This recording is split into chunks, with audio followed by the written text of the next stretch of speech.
tomboko lahy sy tomboko vavy. Fahaleovantena hoe ny fahaleovantena dia tsy natao mihitsy hoetika sambatra fiainan'olombitsy fa fahaleovantena tsy manam-piangarana ampigu ka mamy ny isam-baravarana.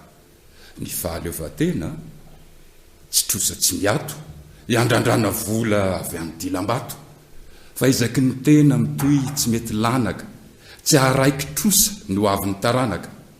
Ny fahaleovantena tsy fanomezan-dasy ny tenin'ny vahiny asolo teny giasy fa fahaleovantena dia rain'ilay mitazana anandratra ambony ilay fitenin-drazana. Ny fahaleovantena tsy haitraitran-javina ka iambonihan-tena raha kofa navinavina fa fanetrena tena hitovy amin'ny hafa miaraka amin'ny saina miaraka amin'ny tafa. Ny fahaleovantena tsy endrika sy doka ny fieveran-tena ho mahavita tokana fa hevitry ny maro mitapatapakahatra no avy pirenena hitera-boninahitra. Ny fahaleovantena tsy fanomezam-bahana ny hevitra vahiny anjaka kalalahana fa fahaleovantena mivimbina amin'ny ratana anajany an'ny tena ho any avaram-patana. Ny fahaleovantena tsy fitadiavan-tehaka na oraka mandainga mba hampideadehaka fa fahaleovantena tsy antokafatena fa fantatreny ihany zay tia ny firenena.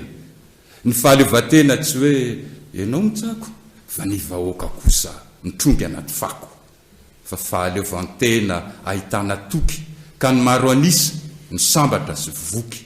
Ny fahaleovantena tsy vola fafikatra na ividianan'olona ho sandam-pisandratana fa fahaleovantena mitana fahamarinana hitaizany vahoaka tsy ho any ampivarinana.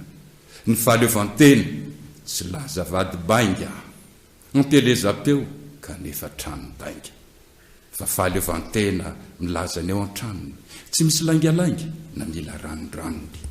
Izany ka izany ny fahaleovantena ny adinin-drazantsika sy naminony tena ny dirany tamponja ny areta tsy esy tany namoizany ny arendy namoizany ny rany.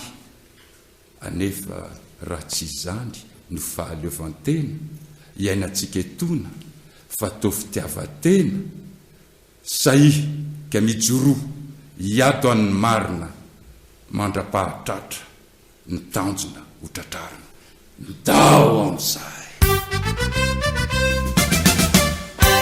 Saotra tomboko lahy saotra tomboko vavy.